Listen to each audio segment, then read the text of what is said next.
Imagine walking into an interview room, heart pounding, palms sweaty, knowing this moment could change your life.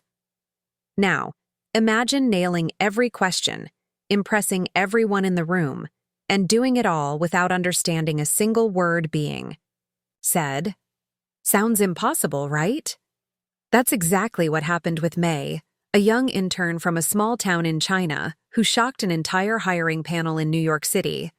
This isn't just another story about a language barrier. It's about confidence, instincts, and the kind of determination that doesn't need words to be felt. May had just landed in the US 3 weeks before her interview. She barely knew how to say hello in English, let alone survive a full-blown corporate Q&A. But when the internship opportunity at a major tech firm came up, she didn't hesitate. Friends told her not to go. "You won't understand anything," they warned. But May had a quiet fire in her. She believed that understanding people wasn't always about language. It was about energy, eye contact, body language, and most importantly, timing. On the morning of the interview, she wore her best outfit, one she'd carefully picked from a discount store downtown. She walked into that glossy office building with nothing but a folder, a nervous smile, and a secret weapon: months of silent observation. Back home, she had watched hours of interview videos, practiced nodding at the right times, mimicked gestures in the mirror, and even learned how to laugh politely on cue. She couldn't speak the language, but she knew how to play the part. And here's the twist: the panel didn't suspect a thing.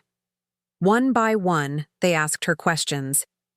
May nodded thoughtfully, paused just long enough to seem reflective, and delivered short, confident replies she had memorized from YouTube tutorials. The panel was stunned by her composure. "She's calm under pressure," one of them noted. Another wrote, "Sharp, focused, doesn't ramble." It was one of the smoothest interviews they'd seen all week, but the truth? May didn't understand a single question. So how did she get the internship? What happened when the team discovered her secret? And most importantly, was it all just an act, or was there something deeper going on? Stay tuned, because what happens next might just change how you think about communication, trust, and what it really means to be qualified for a role. You won't believe how far May got before anyone even noticed something was off. Before May even dreamed of working in a big city office, she spent most of her days helping her parents run a small tea shop in a quiet corner of Fujian. It wasn't a fancy life, but it taught her to observe people closely, how to read moods without words, how to understand a person's needs just by the way they entered the shop. May never had formal English lessons. Her school barely had working computers, let alone a proper language lab. But she had curiosity, and late at night she would sneak into an internet cafe and watch English videos, job interviews, business, talks, even office sitcoms. She didn't understand the dialogue, but she studied everything else: expressions, pauses, reactions. It became a strange kind of training. When she moved to New York to stay with her cousin for a few months, everything felt like a blur. The city was loud and fast, people talked too quickly, and subway signs looked like code she couldn't crack. Her cousin helped translate, but May felt like a background character in her own life. That is, until the day she saw a flyer for internship, positions at a tech startup, no experience needed. Just motivation, the flyer said, and something about that word stuck with her. She didn't tell her cousin she was applying. Instead, she spent the next 2 weeks in her room, watching mock interview clips on loop, memorizing phrases like, "That's a great question," and "I really enjoy working in teams." She didn't know what those sentences meant exactly, but she matched them to body language, to tone. She practiced in front of the mirror, mouthing answers over and over until they felt like second nature. She even timed her responses with a stopwatch, copying the rhythm of real interviews. The day of the interview, May walked into the building knowing one thing for sure: She wouldn't be able to fake it forever. But maybe, just maybe, she could fake it long enough to get her foot in the door. And somehow, she did. The office was full of confident, sharp, young professionals, the kind of people who had polished resumes, glowing references, and perfect accents. But May had something else. She had presence. She had poise. And during the interview, her calmness stood out. No one questioned why her answers were so brief, or why she nodded so much. They just assumed she was thoughtful, maybe a bit shy. What they didn't know, what no one in that room realized, was that May's entire performance was based on instinct, guesswork, and a lot of hope. But now, she had the internship. The real question was, how long could she keep the act going? May's first day at the internship felt like stepping onto a different planet. The office was open, bright, and full of constant chatter. People typed fast, held meetings in glass rooms, and threw around words she couldn't begin to understand. Terms like KPI, deliverables, cross-functional teams. May smiled and nodded through it all, clutching her notebook like it was armor. Every hour felt like a quiet war, trying to guess what people meant, pretending she understood emails, following others' leads during team huddles. Her assigned team was welcoming, but busy. They assumed she was just the quiet type. May's really focused, one manager said. She listens more than she talks, which is rare. What they didn't know was that May had no choice. She recorded every Zoom call, screenshot every Slack message, and spent her nights translating everything word by word using free apps and online dictionaries.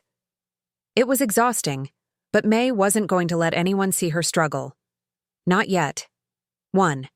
Teammate Alex started to notice little things, the way May avoided casual conversations, how she often nodded at the wrong times or gave blank stares when people cracked jokes. He tried speaking slower around her, offering help, but she always waved him off with a polite smile. She's just adjusting, he told himself. Still, something felt off. Meanwhile, May's cousin Lena grew suspicious too.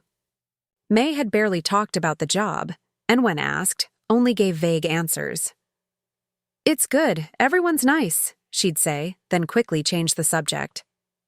At night, Lena would hear her muttering English phrases under her breath, like she was rehearsing for something.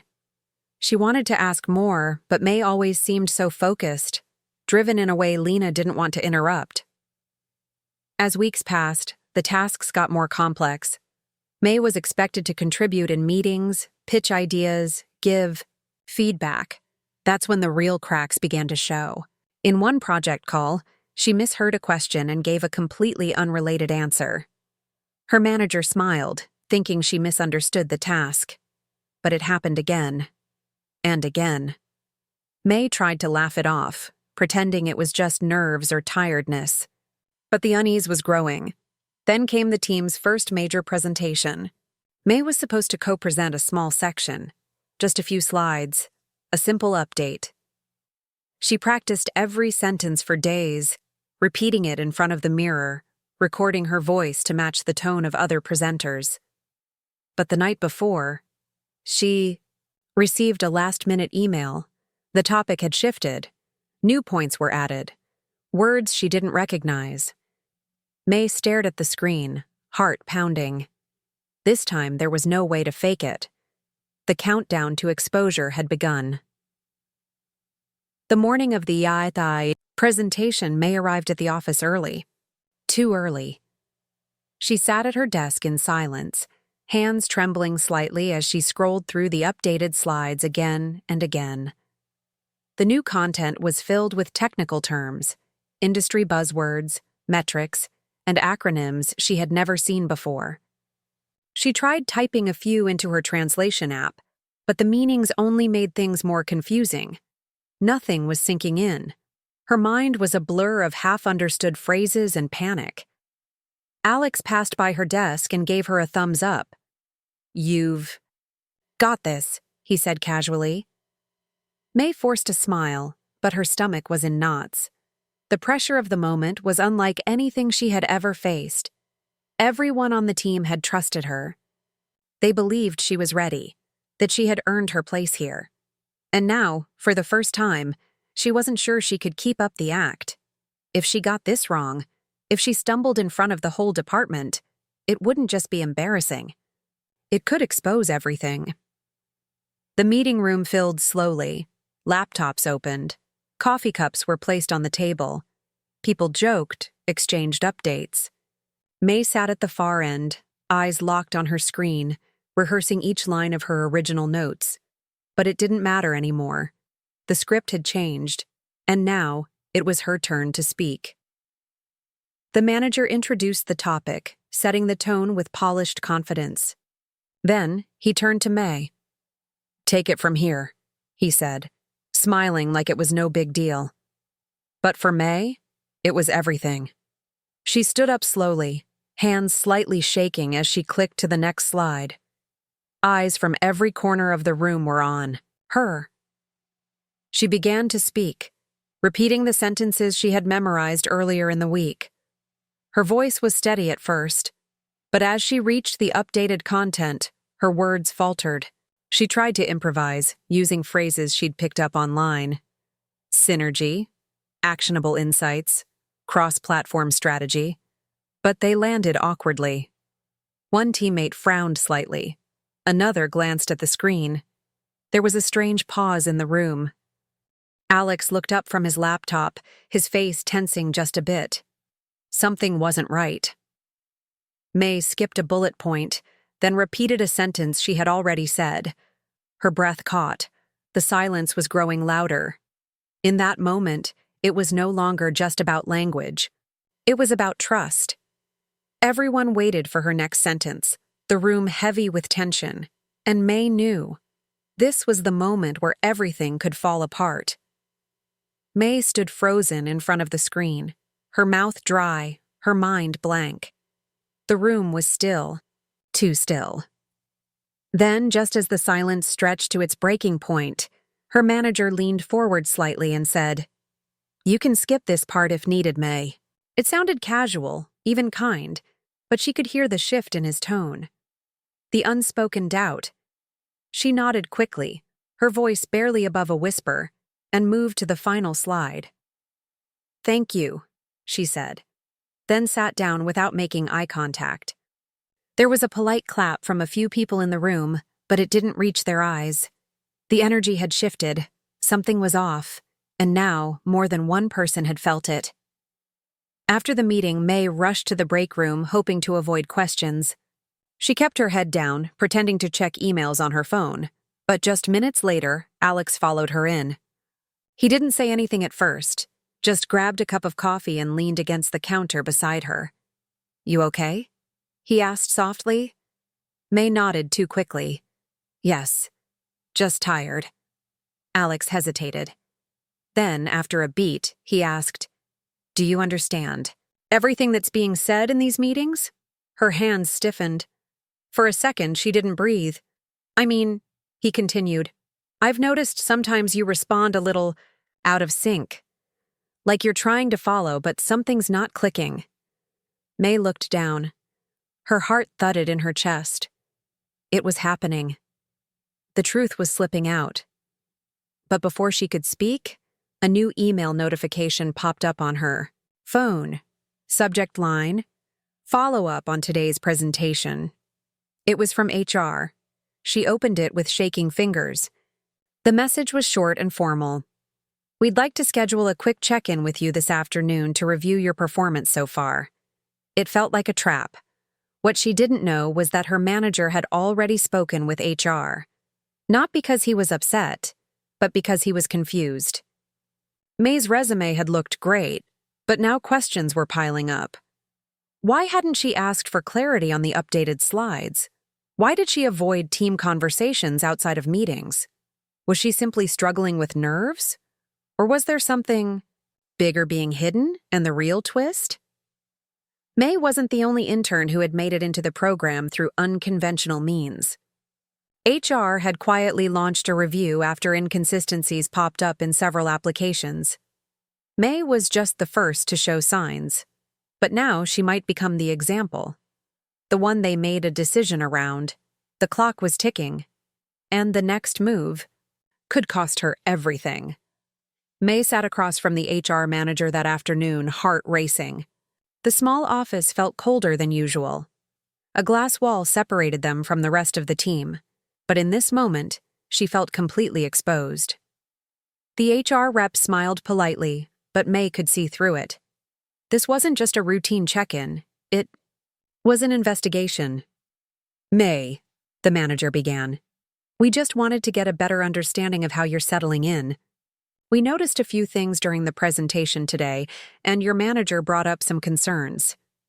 May's fingers tightened around the edge of her chair. Her first instinct was to pretend again, to say she was just nervous, that everything was fine.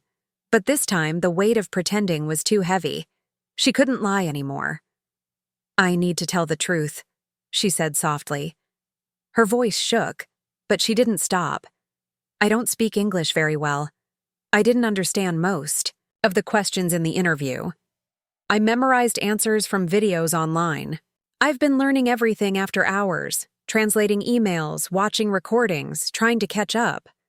The room went silent. The HR manager looked genuinely surprised. She glanced down at her notes, then back at May.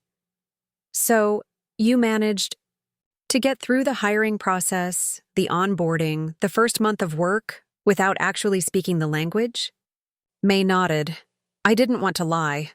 I just wanted a chance. I thought I could learn fast enough to make it work." Just then, the door opened. It was May's manager. He stepped inside, clearly having overheard part of the conversation. May stood up, ready to pack her things. But instead, he said something she didn't expect. "I've worked with interns who had perfect language skills but lacked drive. May has outworked most of them.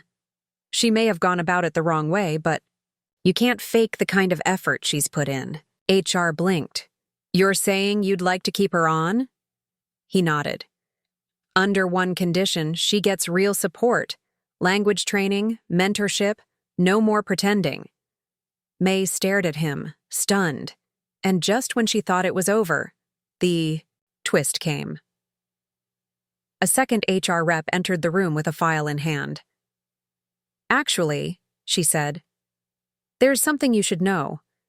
We discovered a flaw in the screening AI used during intern interviews. It misclassified applicants' language levels based on rehearsed responses. May wasn't the only one.